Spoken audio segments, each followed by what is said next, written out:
Toronto home buyers disappear as the interest rate cuts continue to stall. Like, where are they, right? Yes, this is exactly what's happening in the market right now. As the month of April progressed, it got softer and softer and softer, and the buyers are more hesitant and slowly disappearing from the market. But the sellers still want top dollar, thinking that the rate cuts are going to happen very soon and bail out this softening market. Yeah, that's literally what's happening right now. So I'll be going through this dynamic and why all of this dynamic has made the market stall the way it has right now on this episode of Prime Properties TV. Now, if you're looking for some help on buying and selling in this stalled and confusing market, and I will be very clear again, it's changing very fast, almost on a weekly basis. And it really depends on what you're trying to do, where you're trying to do it. And if you want to talk about your plan so that it actually can, be fulfilled and, we can execute on it, you can book a call with me using the link that's on the screen. It's right here. It's www.chatwithzen.com. Simply click on the date and the time that works best for you.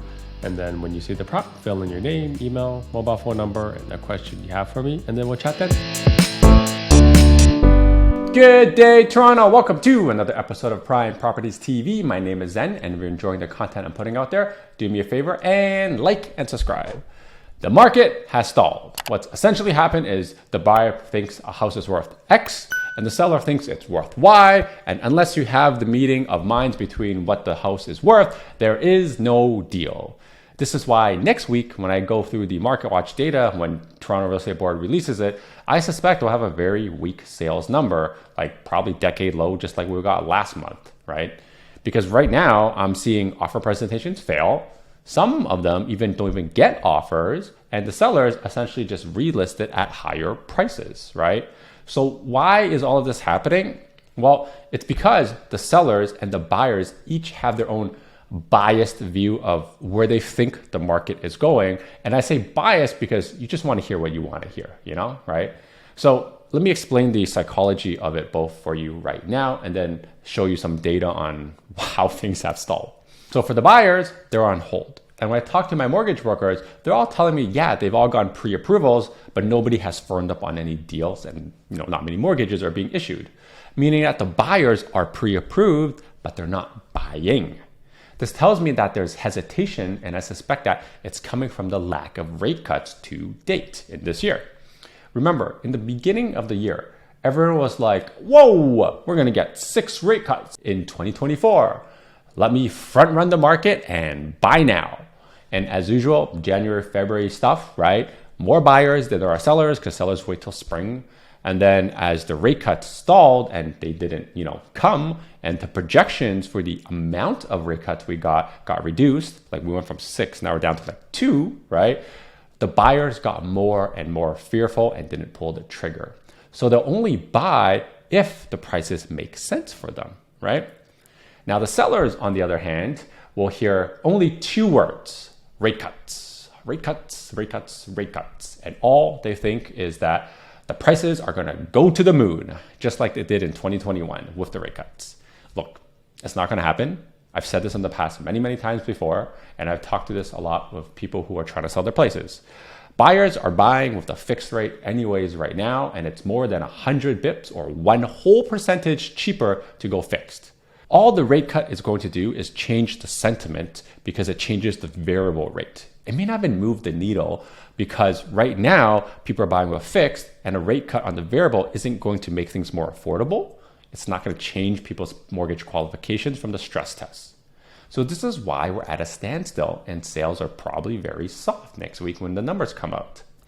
Also, right now, listings are increasing because it's spring, and if they continue at this pace, we're going to be at a very high months of inventory relative to the last 5 years, but could be normal for the last 10 years.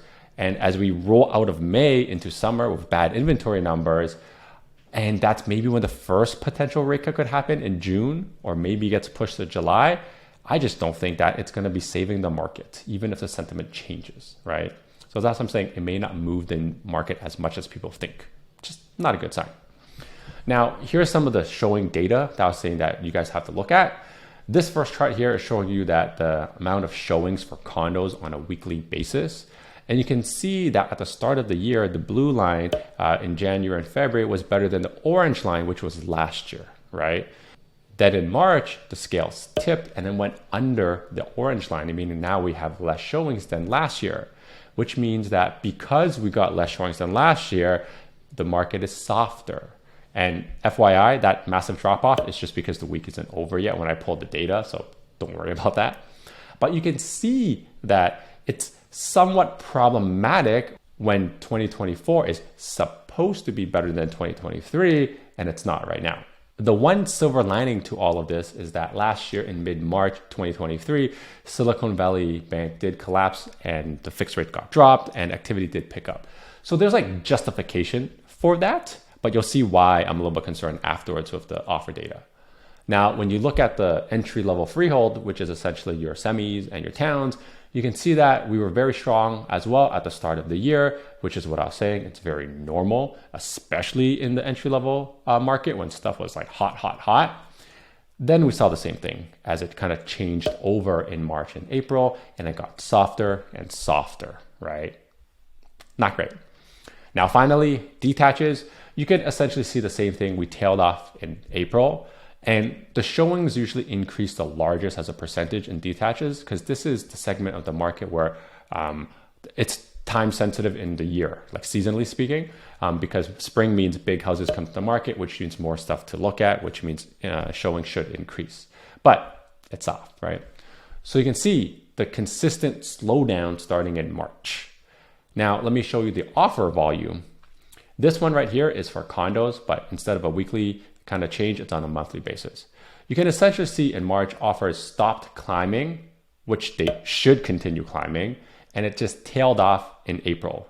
Think about holding offers? Yeah, good luck unless you have like a 10 out of 10 condo at the moment right now. And this is the chart over here for semis and towns, which again, entry-level freehold. Even the hottest segment has tailed off in number of offers that you're getting. See? Like, don't get me wrong, right? Like if you have a turnkey entry-level freehold product that shows like 9 out of 10 or 10 out of 10, it'll sell in multiples because people want that property. But if it doesn't, yeah, probably not going to be successful on offer date. Then you got the detached, same stories. Offers are down as well in the spring. Remember, the real estate funnel and how things get sold goes like this. You get listings active, you get showings, then you get offers, then the offers get accepted. If the listings are going up right now, but the showings are going down, which means the offers are going down, which means properties are not selling, which means that the increased amount of listings goes up and it's going to stick around. And this is why I suspect the days on market will increase as well, because stuff isn't selling and they're taking longer to sell. And this is exactly why the market is stalling. Now, I suspect this spring is going to be a dud, relatively speaking, compared to most springs. And I suspect the sellers will, hope for that rate cut and try to get the price. And they may get it if you're like in the entry-level freehold market. But the inventory that's building up right now is in the condo market, especially the investor style small units. And then on top of that, especially if they're tenanted, right? So I would say prepare for a price reduction because it'll be hard to move that product this year because essentially the only people buying are end users. Investors are still out of the market right now. My 2 cents anyways, and how I'm advising my clients. Of course, if we get a recession, this will go all upside down, but I can talk more about that later as we get closer and closer to this inevitable recession from the looks of it. Anyways, I hope this gives you an idea of what's happening in the real estate market. It's not the greatest of news, and I think people try to sugarcoat it with some properties have multiple offers. But look, this is what I see, and just saying it as it is. Remember, just because things are slow doesn't mean you can't sell or you can't buy. It's just you need to have a meeting of minds, and that meeting of mind is much tougher. And this is honestly where experience and expertise comes in if you need to buy or sell, right? So if you want to chat about your next move in 2024, whether you're buying or selling, you could book a call with me using the link that's on the screen. It's right here. It's www.chatwithzen.com. Until next time, your move, your future. See ya. Now that you're done watching this one, how about this one or this one? You know what? Just watch them both.